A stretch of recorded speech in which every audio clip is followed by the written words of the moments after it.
Hi guys, this is AnyHowToVideos and today we're going to be having a quick in-look with Kerbal Space Program. If you've not looked at this game, it's basically a space kind of simulation sandbox. I don't know, you build your own spaceships and you send them into space and you try your hardest to get orbits and all that sciencey stuff.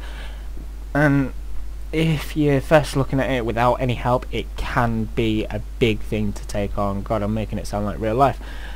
But here I'm on V0.17, so if you're on an older or newer version, it's going to make it so you have some problems. Well, you might not have problems, but if you do, you do. And if you don't, you don't. Then you're lucky. If you're looking at this tutorial, you're obviously new to the game. I highly recommend making sure that these two tutorials are turned on. These will just give you a quick insight and step-by-step guide on how to get things working, and just look at them basically. I'm going to go through them on this tutorial, but it's better to hear things from one or two people. Okay, so the first thing you're going to see are these buildings, or if you're on the demo version, you're only going to see these three buildings. Here on the far left we've got the space plane hangar, just makes planes basically.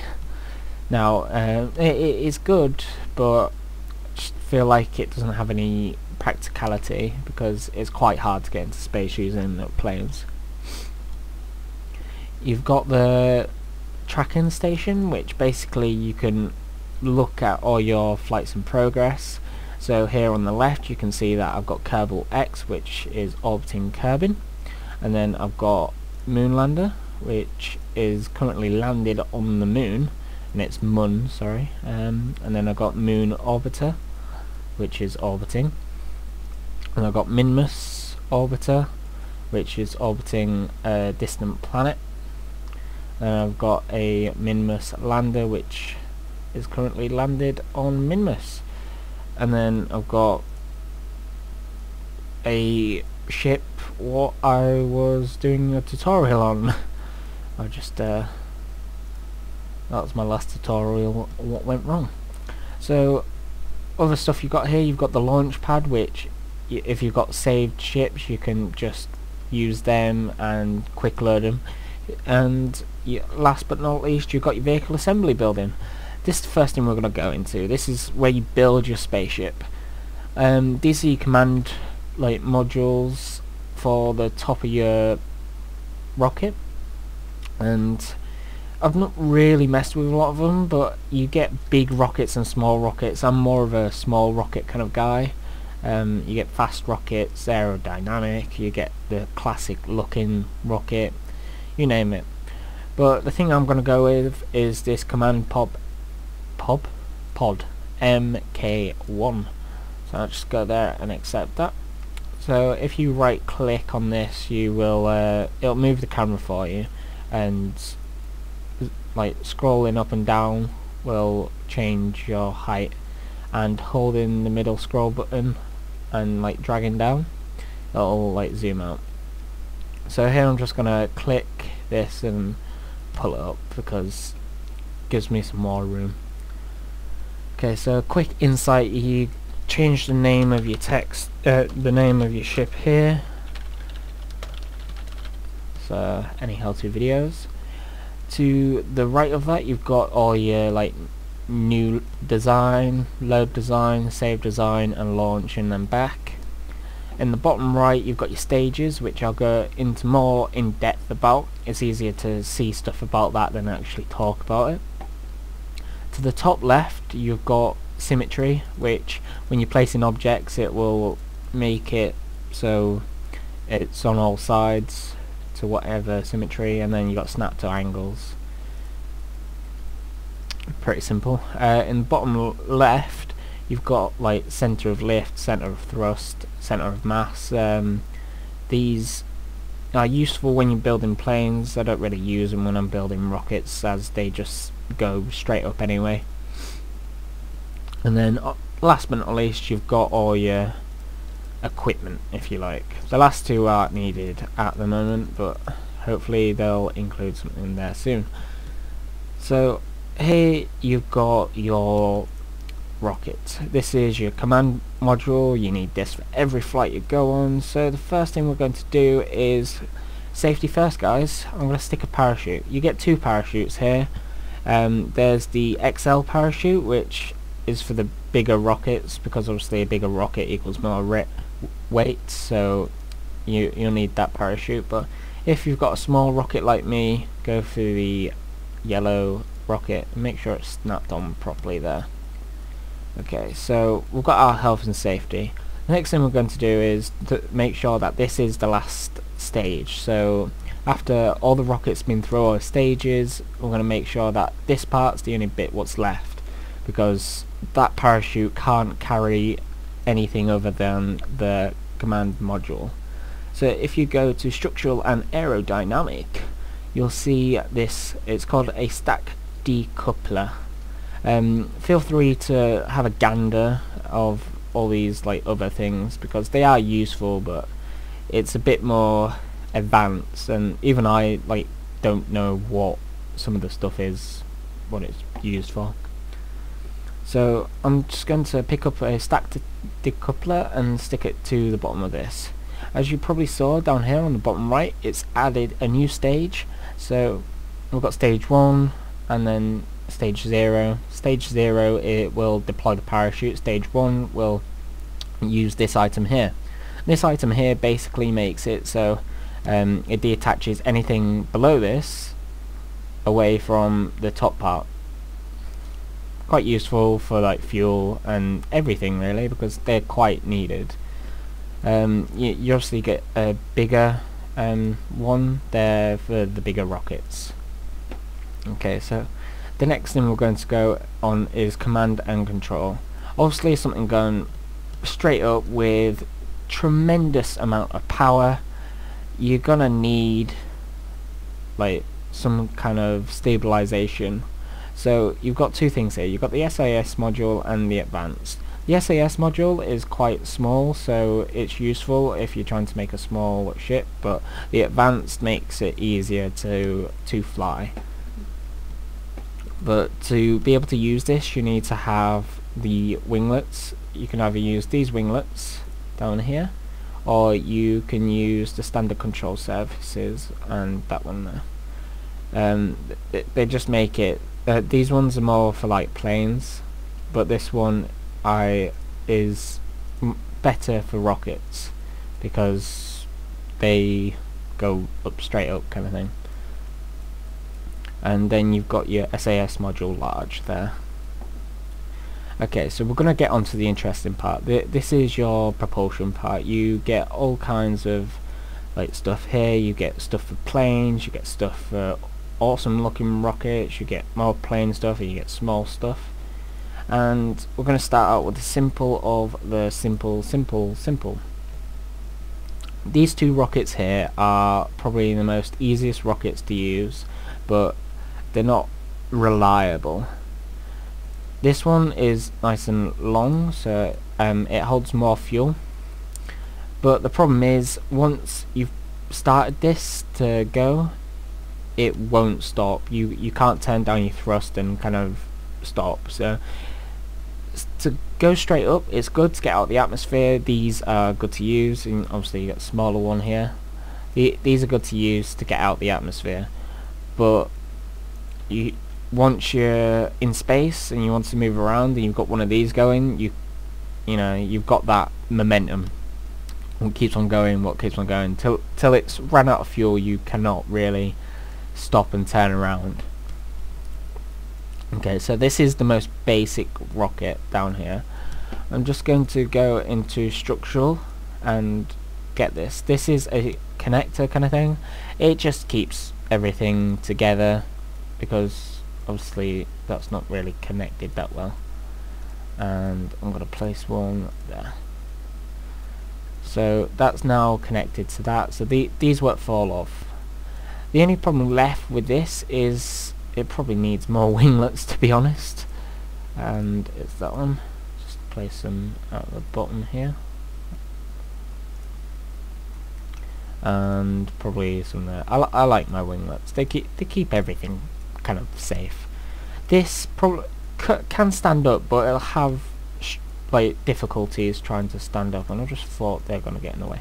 Okay, so what can help you is if you go to structural and go to this launch stability enhancer.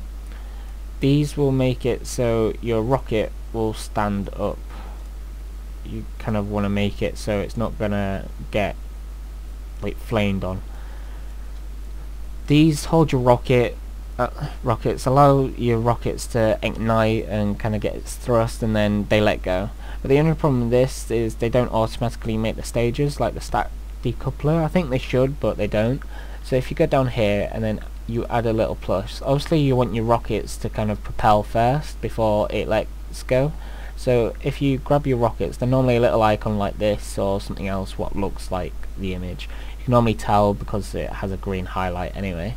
So I'm just going to grab all of my rockets here and just put them down into stage 3, and then I'm going to make another stage in between that for the letting go and put these in here so they use that. Okay, so I think we're ready to launch. Just double check over our stage. It's gonna fire up, it's gonna let go, it's gonna do nothing, it's gonna decouple, and then it's gonna parachute. Okay, that's good. Let's go to the launch pad.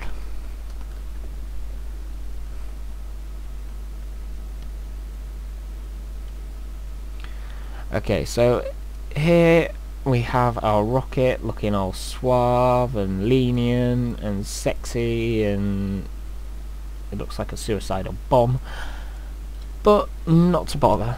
We've got plenty of things here to help us. In the top here we've got how far we are from the lowest point on the ground, so if I'm on the floor it'll be 0. You've got the atmosphere. This little needle kind of indicates whereabouts you are in the atmosphere. Obviously the further to the left, the thinner the atmosphere is, the less propulsion you need. And then you get your meters per second, I believe. Down here we've got Richard. This is your safety driver of today. They don't tend to do anything. You've got Eva and Iva. Iva gives you an in-cockpit view of the spaceship, allowing you to kind of look around, and like you can change the thrust from inside here. And then you've got Eva, which makes it so they get out the spaceship basically. It's no use in intention yet, but it soon will. At the bottom here, this is probably the most main part. You've got your nav ball. This basically tells you what's up, what's down, and it gives you an insight how to make an orbit and your next waypoint, or how to get out of a waypoint.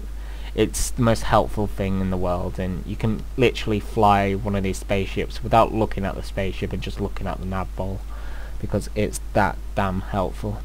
To the left you've got your throttle, and to the right you've got your G-force, and then these little things here, this is the SAS module I was telling you about, this part here.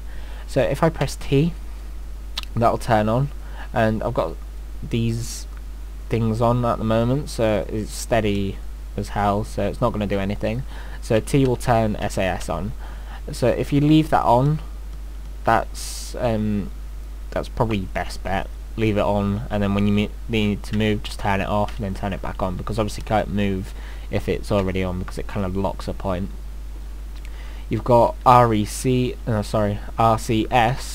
which basically if you attach little kind of RCS units to your ship and a fuel tank, it will make it so it shoots jets of air to move you easier.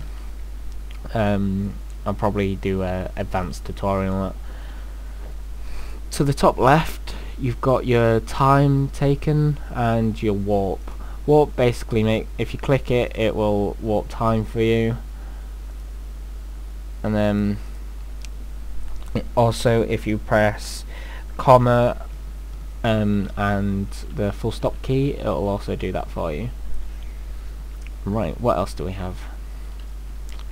You've got your stages here. You can make last minute alterations to these if you're changing your mind and stuff, but best leave it where you are unless you really know what you're doing. Down here you've got your stage counter to tell you what stage you're in, and then you've got your pitch, your yaw, and then your roll. Your pitch is controlled by W and S, and they are inverted, just like to point out. So if you look at the nav ball, north is behind us, but if I press S, it will go to the south even though S is down. So if I was pressing S, instead of going towards the camera here, it will go towards this red thing here, but if I press W, it will go towards the camera. Roll is basically stops it from rolling. Self-explanatory. You've got Q and E for those controls, and yaw is left and right, so A and D. This makes it a little like so you can turn in space. Just remember, when you are in space, whatever force you're putting into something, you need to do, and so whatever positive force you're putting into a turn, you need to put a negative force, otherwise you're just going to keep on turning and turning and turning and turning. It's space. Okay, so shift and control will control your throttle. Shift will make it go up, control will make it go down. Excuse me. And then if you press X, it'll cut the entire thing off quickly. This is good for if you're trying to land or something. So for now we're just going to put our throttle at full. It doesn't really matter because these rockets just go straight up anyway. So when we're ready, you press space to start the stages. This is going to happen quick because obviously I don't want to use all my fuel. I'm going to press space, these rockets are going to launch, and then I'm going to press space again, and then it's going to let go of these, and then we'll be flying. I'm just going to press T here to turn SAS on, make sure it's working, and it seems to be. Okay, so here we go. Okay, now we are flying like a glorious dolphin in the air. We're just going to go straight up, and our meters a second are going up like mad. Our fuel is going down really quickly. So we have climbed quite far, if I'm honest, and we're getting to 1,000 meters per second. So these fuel tanks have run out now, and so has that one. So I didn't get into space, but I'm just giving you an insight at the moment of how to do things. So because I've gone straight up, my landing location is going to be where I took off. So as you can see, my meters per second is slowing down, and hopefully that will happen quite quickly. Here I'm going to go into stage 2 because stage 2 is nothing. It was just an extra stage I put in for safety because I tend to press space and make a lot of mistakes. So here we're going to start. Oh no, we're still going up. We're going to start going down just to speed it up. When you're in the atmosphere, you can only speed up by like 5 times. So right now we're going down. It's kind of like skydiving. If I turn SAS off, I can move things around. But I don't want my Kerbal to die. I want him to live. I want to live long and prosper. I want the guy to be happy as Larry, and even though he's scared like hell. If I go into Eva, he can't really see anything. Oh look, oh there we are. Bit of sun. So now I'm going to press space, and it's used that decoupler to get me, the crew hatch, away from this giant monstrosity. If I press space again to finish all my stages, it's going to open up the parachute, and in the parachute you can still like move around and everything, but there's no point really. You can't really like control the parachute, it's still a bit limited. But here you can see like W is making it go the right way for once, and S is also doing the same. And then E makes it spin, and Q makes it spin the other way, and A and D, make it turn left and right. So that's a quick tutorial on, well, I say quick, I've been blabbering on for ages, but that's a tutorial on how to get started. The next tutorial will be on making a ship to, it's kind of advanced rocket fuel and all that stuff, because those rockets were useless, as you saw. And there's the, oh no, it's not going to work now. There was the bottom of the level. Thank you for watching, and please watch my next video in the description.